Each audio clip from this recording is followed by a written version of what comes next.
Hey, so Tuesday night, just a couple days ago, Kamala Harris told Haley Jackson on NBC that she promises to sign a bill that would forbid any restrictions on abortion.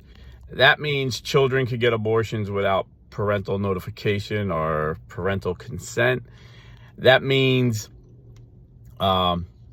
you can have an abortion through the 9th trimester, like they can in many states, like California, New York at this time, and Minnesota, thanks to Tampon Tim.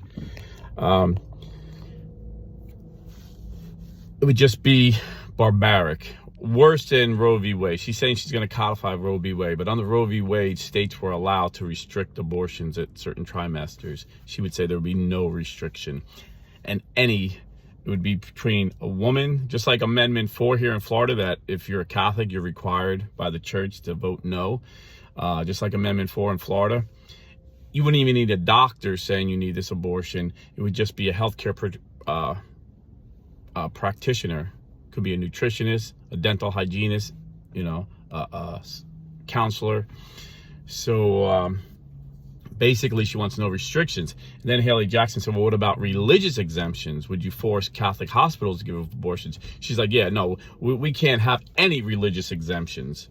Any religious exemptions. So she promises to force, if she's allowed to, she has the power, she will force Catholic hospitals to perform abortions.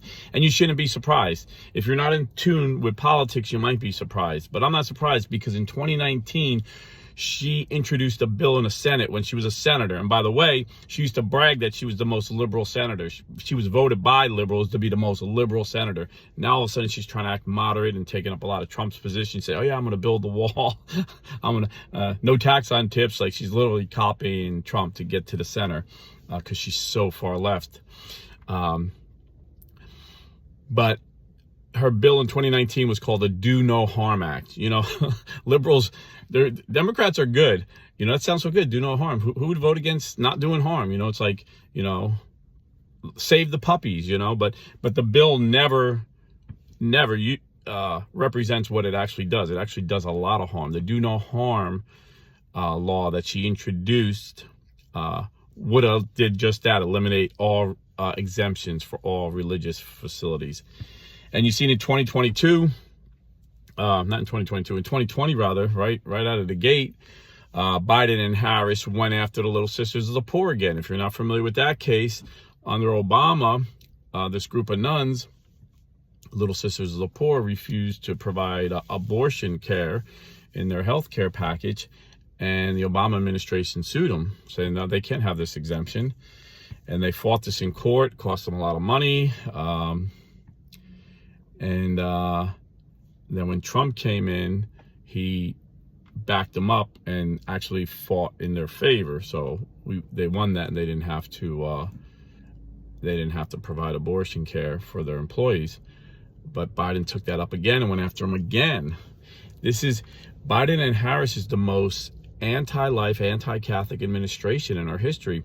I mean, if you're not aware of this, back in the day, Operation Rescue, people would block abortion doors and the cops would arrest them, maybe throw them in the local jail for a few hours, and that was it. They pay a fine.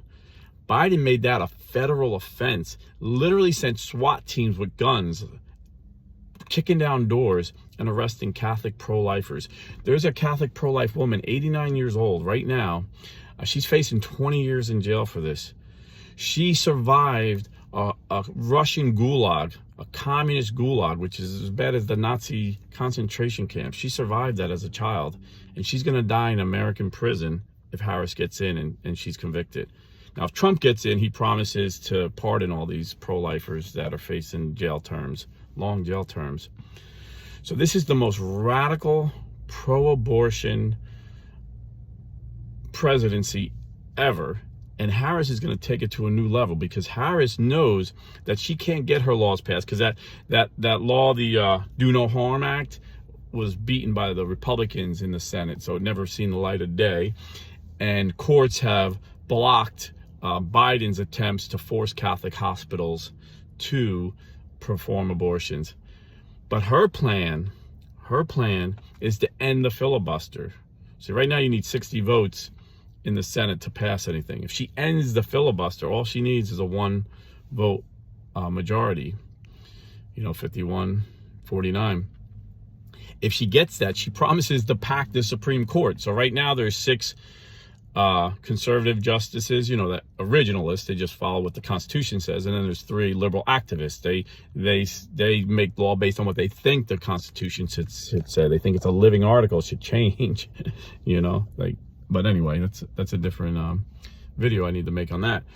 But she wants to pack the court. She promised just in a town hall, I think on Wednesday night, that she would add maybe 3 to 5, maybe 6 new justices. She would appoint liberal justices, and then these crazy laws she wants to pass, they'll approve them.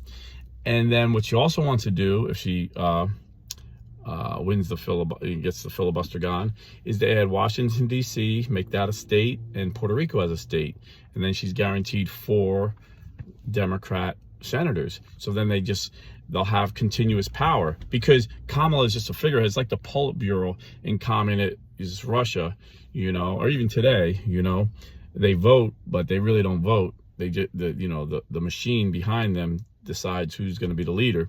Just like the machine, even though Bernie Sanders beat Hillary Clinton, the machine chose her, and the Democrats picked Biden, but the machine pushed them aside and chose Kamala with no vote. They don't care. The machine, the big donors, the military-industrial complex, big pharma. This is the machine. The bureaucrats that have been in Washington for 30, 40 years. This is the machine that runs the Democrat Party. This is why Trump is such a threat. And so they call Trump a fascist when they're the actual fascists. They want to get rid of the courts. They just want to ram through without a Senate to stop it, filibuster to stop it. They just want to have total control. And their main focus is killing unborn babies. If you're pro-life, it's not even close. I get so aggravated when I hear these people say, well, there's no sense voting. Neither one of them are pro-life. Trump overturned Roe v. Wade. Don't go by what they say. Look at what they did. Trump got Roe v. Wade overturned. Bush talked a good game. His first appointment to the Supreme Court was Harriet Miers, a pro-choice, pro-abortion liberal judge. Luckily, the Republicans in the Congress, in the Senate, got rid of her. George H.W. Bush never did much. Ronald Reagan, he gave us the China, the Mexico City Act, which was good. It stopped taxpayer abortions. But Trump got Roe v. Wade over time, and he expanded the Mexico City policy. So no tax dollars are going to abortion, okay? And Trump promises to keep it at the states. Kamala wants to bring it to a federal level to say the states can't say crap, have no say in this. Unrestricted abortion through the 9th month. This is not even close.